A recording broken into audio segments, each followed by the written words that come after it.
Actually شیطان ہمارے سامنے اپنے اصلی روپ میں نہیں آتا, اس کے چیلے آتے ہیں, اس کے چیلے چپاٹے. اب ہر طرح کے لوگ نکلے ہوئے نا, کبھی چینل پر, سوشل میڈیا پر, کوئی قرآن کا انداز بیان کر رہا ہے, کوئی دین کا نیا انداز لے کر آیا ہے, کہیں نہ کہیں سے اٹیک کر کے آپ کا ایمان چھیننا چاہتا ہے.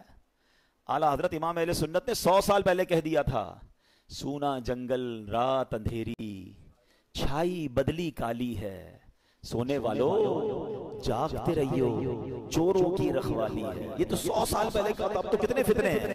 پتہ ہے اعلیٰ حضرت نے کیا کہا, آنکھ سے کاجل صاف چرا لیں یا وہ چور بلا کے ہیں, تیری گٹھڑی تاکی ہے اور تو نے نیند نکالی ہے. ہمیں پتہ ہی نہیں ہے, لوگ ہمارے ایمان کے پیچھے پڑے. ہم کہتے ہیں یار میں تو اس کی بھی سنتا ہوں, میں تو اس کی بھی سنتا ہوں, میں بد مذہبوں کے ساتھ بھی بیٹھتا ہوں, کچھ غیر مسلم دوست بھی بنائے ہوئے ہیں, میں سب کے ساتھ بیٹھتا ہوں. جناب نہیں, ایمان بچانا ہے تو ایسی محفلوں, ایسی گیدرنگز کو چھوڑنا ہوگا, سب کی نہیں سننی ہے. ہم اتنے مضبوط نہیں ہیں کسی کی سننے سے. آپ کو پتہ ہے نبی پاک علیہ الصلوۃ والسلام نے حضرت عمر فاروق رضی اللہ عنہ کو تورات پڑھنے سے منع فرما دیا تھا. وہ کون ہے؟ حضرت عمر فاروق. اب بتائیے میری اور آپ کی کیا اوقات ہے؟ بندہ کہتا ہے میں ذرا دوسروں کی کتابیں بھی پڑھوں گا, دوسروں کے دلائل بھی سنوں گا. ارے پہلے مجھے اپنے دین کے بارے میں کچھ پتا نہیں ہے اور میں چلا سب کی باتیں سننے. تو ایمان بچانا ہے تو اس کی فکر کرنی ہے. اچھا اب میں آپ کو شیطان کے کچھ واقعات کے ذریعے سمجھاتا ہوں کہ کیسا مکار ہے, کیسا گیم کرتا ہے. ایک کتابوں میں لکھا, برسیسا نامی ایک شخص تھا اور بہت بڑا عبادت گزار تھا. اس بندے نے 200 سال اللہ کی عبادت کی اور ایک بھی گناہ نہیں کیا.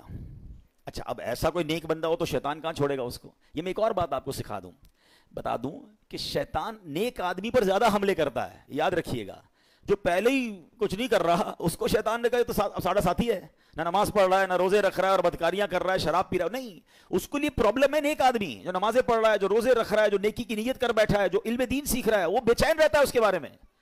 تو آپ جتنا دین کی طرف آئے نا, اب تیار ہو جائیں, he will attack you, but انشاءاللہ اللہ کی رحمت سے ہم اپنے آپ کو بچائیں گے انشاءاللہ. ہماری کوئی اوقات نہیں, ہم اللہ سے ہی مدد مانگیں گے آج رات انشاءاللہ, اور مانگتے رہا کرو رب سے مدد. کہ اللہ شیطان کے مقابلے میں میری مدد فرما, مجھے طاقت دے, مجھے قوت دے, اور اس مردود کے مقابلے میں مجھے کامیابی عطا فرما. ٹھیک ہے, آج وظیفہ بھی بتاؤں گا آپ کو انشاءاللہ کہ شیطان سے بچنے کا وظیفہ کیا ہے. بہرحال اب شیطان کی تو حالت خراب, 200 سال کوئی گناہ نہیں. شیطان پہنچ گیا اس کے پاس انسانی صورت میں اور جا کر کہتا ہے کہ مجھے آپ کے ساتھ عبادت کرنی ہے. شیطان وہ اللہ کا نیک بندہ کہتا ہے مجھے اللہ کی عبادت میں کوئی دوست نہیں چاہیے, میں جانوں میرا رب جانے, مجھے کوئی نہیں چاہیے. اس کا ایک عبادت خانہ تھا, وہ اس پہ عبادت کرتا تھا. اس نے شیطان کو انٹری نہیں دی. اس مردود نے کیا کیا تھا, انسانی صورت میں اسی نیک آدمی کے گھر کے باہر بیٹھ کر عبادت شروع کر دی, ڈھونگ کے لحاظ میں. اب وہ کھڑکی سے دیکھتے پورا دن ہو گیا, رات ہو گئی, عبادت کیے جا رہا ہے. 1 دن 2 دن 3 دن, نہ کھانا نہ پینا نہ سونا.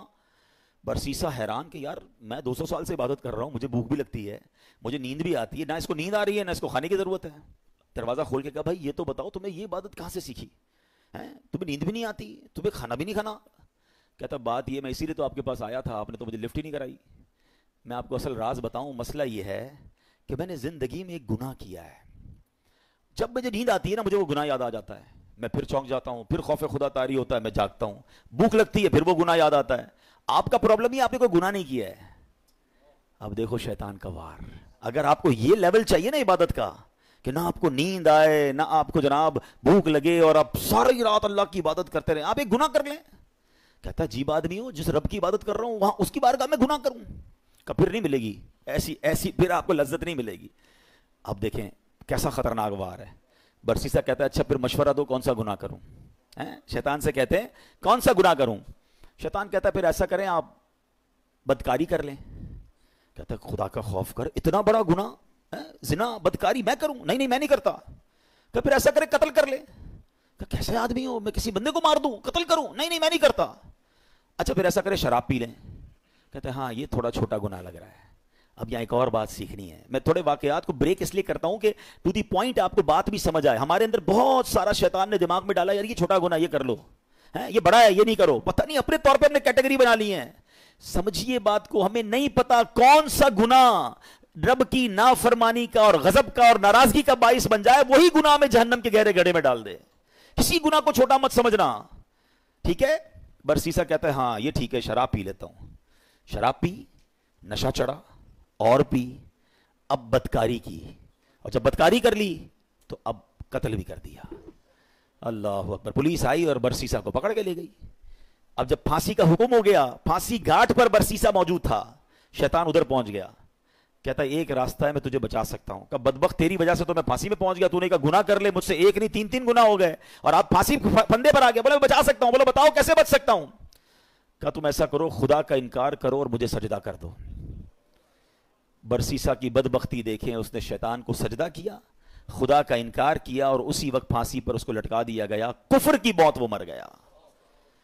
یہ ہے شیطان. ہم اس کی باتوں میں آ جاتے ہیں, ہمیں لگتا ہے نہیں یار میں بڑا پکا ہوں, ایک دو گناہ ہی تو کیے ہیں, تھوڑی سی تو پرابلمز ہیں, تھوڑی سی غلط جگہوں پہ جا رہا ہوں, نماز بھی تو پڑھتا ہوں,